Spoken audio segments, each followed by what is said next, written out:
morning and welcome to Coffee with a Kick. I'm Xander, he's Keegan, and we are here for that good old Matchday 16. Matchday 16. A lot of these matches weren't that great. A lot of wet, especially on Saturday. A lot of poor conditions. I don't know if that necessarily led to the quality of the matches, but it didn't help. Did not help at all. If you didn't already, go ahead and check out our episode from yesterday over here for the Champions League action that we've got coming up later today. And while you're there, go ahead and like and subscribe and drop a comment while you're at it. All right, enough of that. We're on to the actual action. Crystal Palace and Liverpool. This one, Liverpool did pull out, like I said they would. You thought that they were going to draw against Crystal Palace. 'Twas not to be so. Yeah, I mean, almost did in the end, but the goal in the 90+1. What I want to talk to you about is there was a penalty shout. 28th minute, they reviewed it, VAR, told him to go to the monitor. They said no. I thought his ankle got clipped. But they kind of said it was a dive. I don't know. I think it was Edouard. Yes. Yeah. I mean, it was for the second time in the first 30 minutes that the Liverpool defense had gotten bailed out. The first time was a fantastic save by the goalkeeper that kept them from going down by Lerma's shot there. But yeah, I don't know. They got bailed out by the VAR reviewing and calling that foul, so that came back. I mean, it was not the most egregious VAR questionable call that I've seen. I mean, I'm a Wolves fan. I know what those are about. I thought it was fine. I didn't think it was that bad. 57th minute, though. That was definitely a foul. I'm not really sure why Alexander-Arnold was even arguing it. I mean, he just went and just clipped the guy's leg. Yeah, that one was also weird because the VAR check didn't even start until like 2 minutes after it happened. They were already well away from the play, and then like, oh, we're getting a VAR check. And they get it was a foul, and they converted the penalty kick very easily. Yeah, and then Jordan Ayew gets that also gets us to the 54th minute. As you can see, there was not much that happened in the first half at all. Then we get to the 60th minute when Jordan Ayew gets. Did you even see what his foul was that got him the first yellow? No, I didn't see the first one. The second one was just silly. Second one was silly. I also thought it was pretty light for a second yellow. So he will actually be out for the City match, which is good for City. Because a lot of Crystal's offense goes through Jordan Ayew, and after that you could see his absence on the pitch, that they didn't have anything to go to after that. And Crystal was playing with 10 men, and they end up getting a bad clearance in the 76th minute, and it just falls right in front of the guy who you wanted to go in front of, Mo Salah, and he was able to get it in there.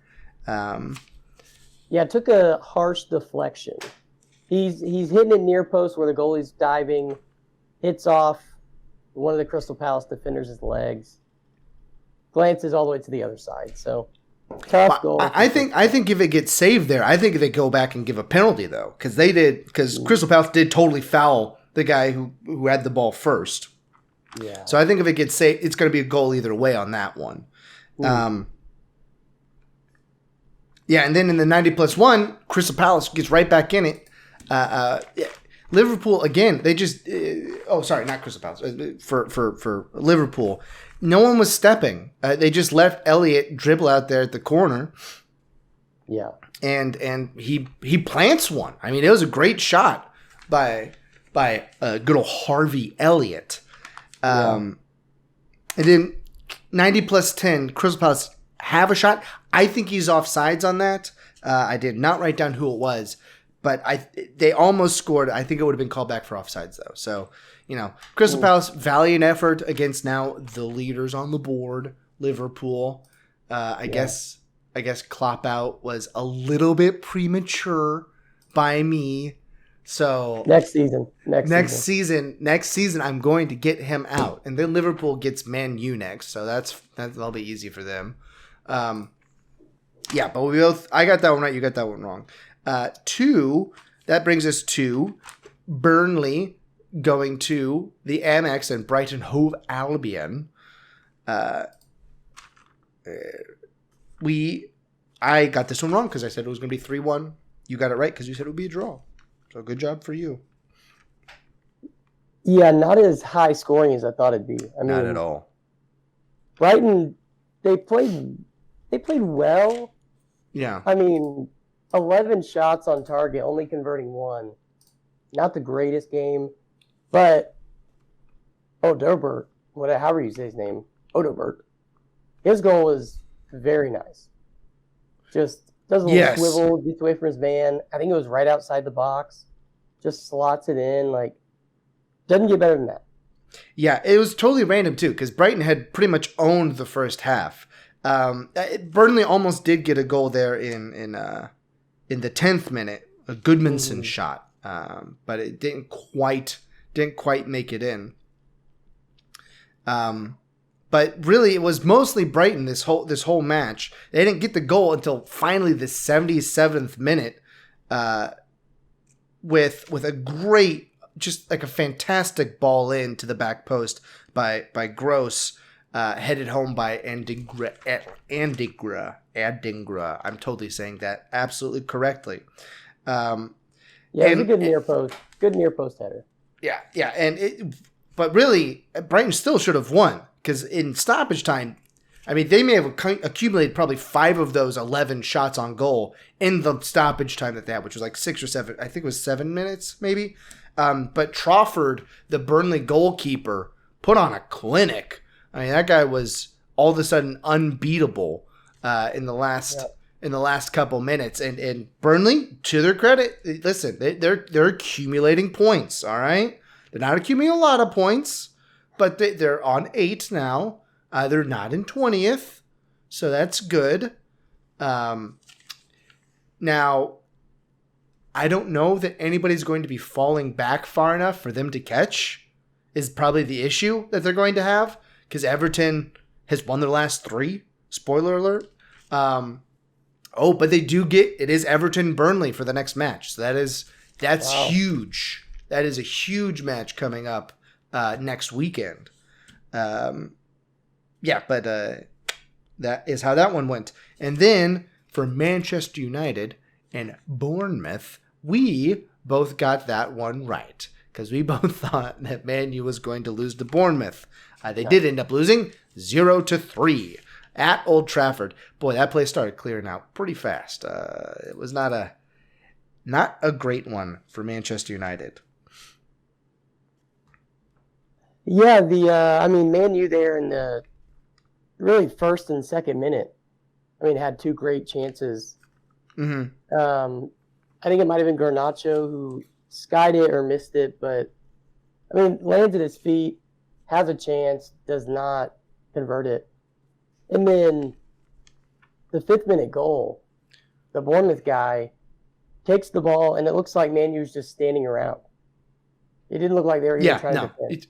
And Polanski does a nice little.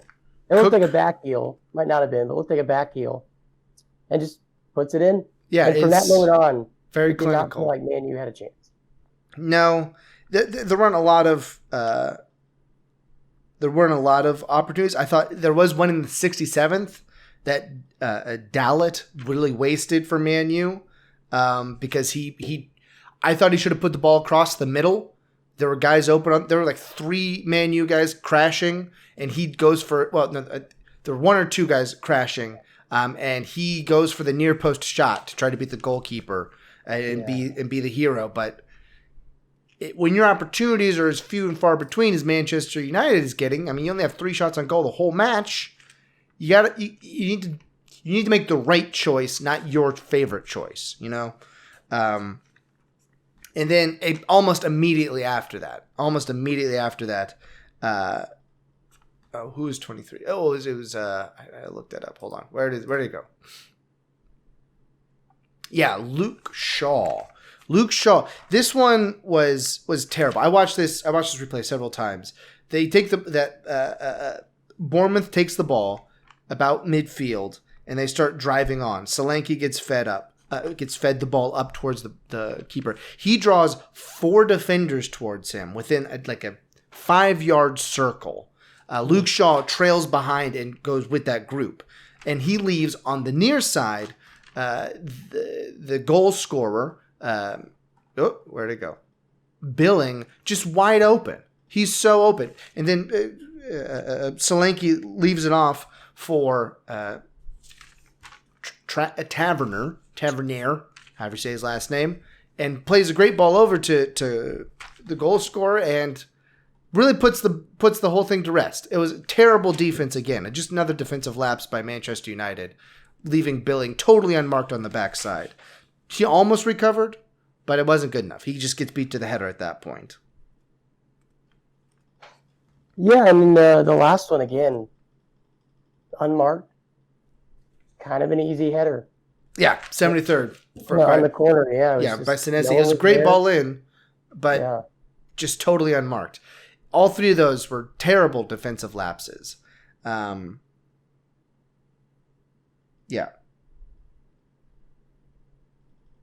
And it really, I think it should have been 4-0. But that handball saves Manchester United from a 4-0 defeat at home there in the 90+2. Yep. But we both got that one right. So moving on to Sheffield United and Brentford, one we both got wrong because Sheffield United won 1-0. Brentford, what are you guys doing? It's terrible. Also, this match was pretty terrible. Sheffield United scored in the 45+1. Unlucky for Sheffield by James McAtee. The Brentford clearance gets blocked and bounces right to Sheffield, which then they push wide, and oh boy, and the speculative shot just finds the top corner. Great shot by McAtee, but he just kind of left it. He just kind of laid one up there, and it goes far corner, and then it almost looked like a pass. Yeah, it could have been crossing it, and it just happened to sail right into the far corner. And McAtee, he's a Man City boy. He's on loan there, so I liked it. Well, it was a good shot. And you know, Sheffield United actually controlled this match. Most of the good opportunities were theirs. I mean, they weren't great opportunities because they were Sheffield United, but most of the good ones were theirs. Really, for Brentford, their best chance didn't come until the 88th minute off of a corner kick, and it got stopped. Brentford, they won the shots total just on 10, but they tied on 4, and really the 4 were not high quality. No. It was a bad showing for Brentford away at Sheffield United, and Sheffield United gets 3 more points. They're now level with Burnley at 8. Only thing keeping them down is that darn 29 goal difference, negative 29 goal difference. Only thing. Too bad. They have as many losses as they have goals for this season. That's not a stat you want to hear. That is not a stat you want to hear. Wow. Moving on to my Wolves and Nottingham Forest. Yeah.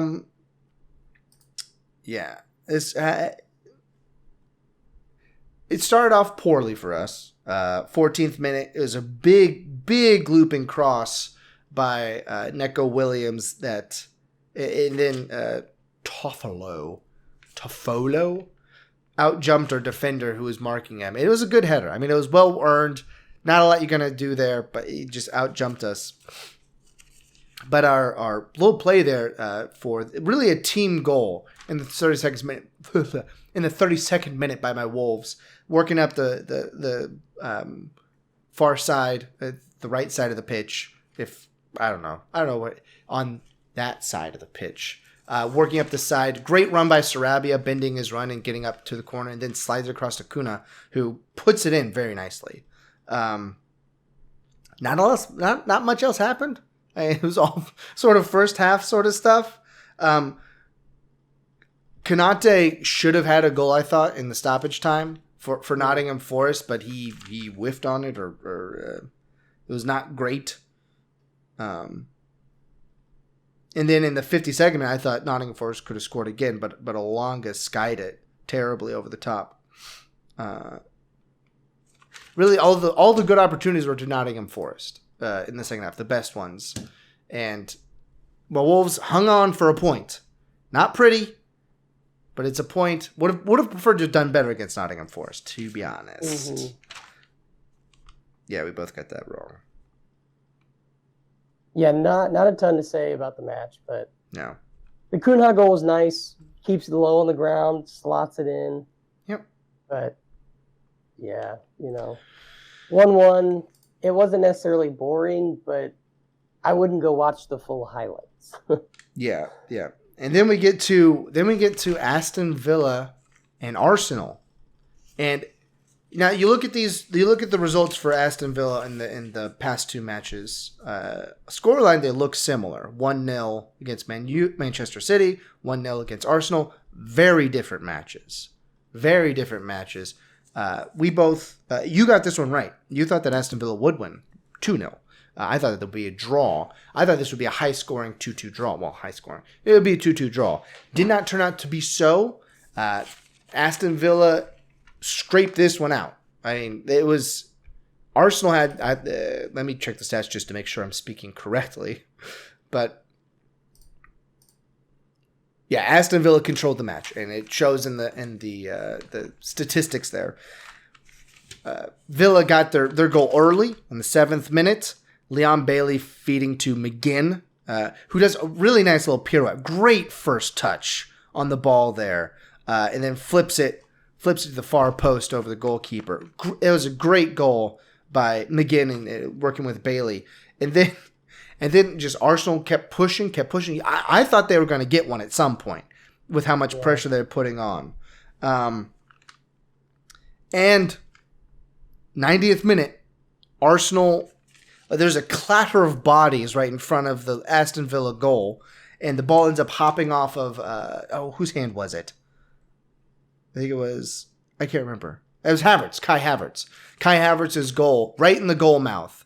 And his goal / whoever else was there, there was another player there, but ends up being called for a handball, and the reprieve goes to Aston Villa and getting the full 3 points. Now moving up to second place in the Champions League. They're still in third. Never mind, they're in third, but they're only 2 points out of first. Yeah, I mean, don't mess with Aston Villa at home. No. 15 straight home wins now, which is very impressive. They probably just beat the two best teams in the Premier League back-to-back at home 1-0. So they seem like they're making a statement. Yeah. They're legit. They're in it to win it. And listen, I don't envy Brentford getting the next match here. I do not. I almost made a joke about The Room. I did not. But instead I only said that I was going to think about making the joke and then make it way worse. So that's cool. We're going to move on to the next match. Let's see. Yeah, which we both got wrong. So great. Everton and Chelsea. Because everyone had Everton winning 2-0, right? Everyone had Everton winning 2-0 here. First half, bupkis. There's nothing happened in the first half at all, as far as I'm concerned. There were 2 yellow cards. That's about it. And then in the 54th minute, Chelsea gives away the ball going into the Everton 18-yard box, and they break it out quick. They feed. Let's see. Let me get my notes pulled up here. They fed the outlet to McNeil, who drove almost the whole pitch. I mean, he drove probably from one third line to the other third line across the whole pitch. Fed it through to Calvert-Lewin, who put a ball in. It was stopped. It bounced out to Doucouré, who made a very nice finish on it past the goalkeeper to put Everton up 1-0. It was a great play on there. And then Everton just was able to hold Chelsea at bay for the most part. And finally in the 90+2, great hammer shot here by Lewis Dobbin off of the corner kick punched. Really weak punch, I thought, by Robert Sanchez. I thought he could have gotten more on it. I know he was clattering with the guy on the corner kick, but it was a poor punch, and Dobbin punched it in from just beyond the penalty kick spot. And listen, Everton, you never know that they had lost 10 points, essentially. They've won their last 3 and are looking like they're going to keep. And theoretically, they could have that 10 points reduced or maybe even removed. It's on appeal. We'll see. But keep that in mind going forward.